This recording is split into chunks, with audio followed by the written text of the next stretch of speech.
ભરૂચ જિલ્લામાં પડેલા ભયાનક ભારે વરસાદ બાદ ખેડૂતો પર આકાશી આફત તૂટી પડી છે અને ખેતીના પાકને વ્યાપક પ્રમાણમાં નુકસાન પહોંચ્યું છે। ડ્રોનના આકાશી દ્રશ્યોમાં જ્યાં પણ નજર કરો ત્યાં 200 એકરથી પણ વધુ ખેતરો પાણીમાં ગરકાવ થયેલા જોવા મળી રહ્યા છે। વરસાદી પાણી ભરાઈ રહેલાના કારણે કેળ, તુવેર અને લીલા શાકભાજી સહિતનો જે ઊભો પાક છે એ સંપૂર્ણપણે બળી ગયો હતો અને બિયારણમાં ફૂગ લાગી જતા ખેડૂતોને મોટા આર્થિક ફટકો પડ્યો હતો।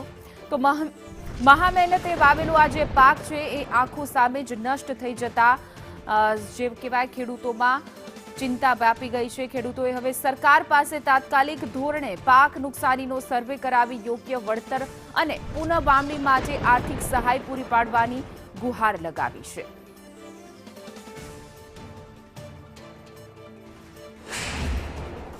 हाल जे 3 દિવસ સદંતર જે વરસાદ વરસી રહેલો છે જેના કારણે અમારા ગામની ટોટલ સીમમાં ખેતીલાયક જે જમીન છે એમાં પાણી ભરેલું ગયેલું છે અને જે અમારા ગામના જે શાકભાજીના ક્રોપો છે જેવા છે તુરિયા, દૂધી, ગલકા, ચોળી, રીંગણ, તુવેર સિંગ અને કેરના પાકોને પુષ્કળ પ્રમાણમાં નુકસાન થયેલું છે। મારી 12 વીઘા જમીન છે એમાં 6 વીઘા કેર બનાવેલી છે।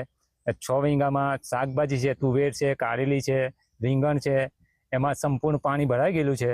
હવે સરકાર પાસે અમારી એટલી જ માંગ છે કે કંઈ વળતર અમને મળે તો સારું। મારી 10 વીઘા જમીન આવેલી છે તે અત્યારે પાણીની અંદર તેમાં 10 વીઘાની અંદર મેં શાકભાજી બનાવી છે। શાકભાજીમાં તુવેર, તુરિયા, કાંકરી, દૂધી, ભીંડા, ચોળી તમામ શાકભાજી નિષ્ફળ ગઈ છે।